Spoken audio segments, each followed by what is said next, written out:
কারো কারো মধ্যে এই ধারণা যে আমরা যারা কথা বলতে আসি শুধু মুসলমানদের জন্য কথা বলি। অমুসলিম ভাই বোনদের মধ্যেও এই মিসকনসেপশন, এই ভুল ধারণা থাকতে পারে।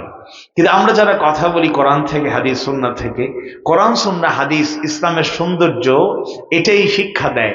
আমরা শুধু মুসলমানদের জন্য কথা বলি না, আমরা মানবতার জন্য, সকল মানুষের জন্যও কথা বলি।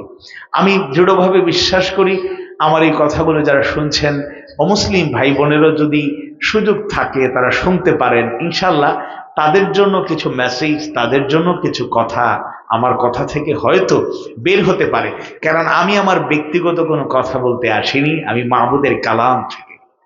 হুদাল লিন্নাস ওয়া বাইয়িনাতিন মিনাল হুদা ওয়াল ফুরকান, হুদাল লিন্নাস গোটা মানবতার জন্য মুক্তির কিতাব, মুক্তির গ্রন্থ, মহাগ্রন্থ আল কোরআনুল কারীম থেকে কথা বলতে এসেছি।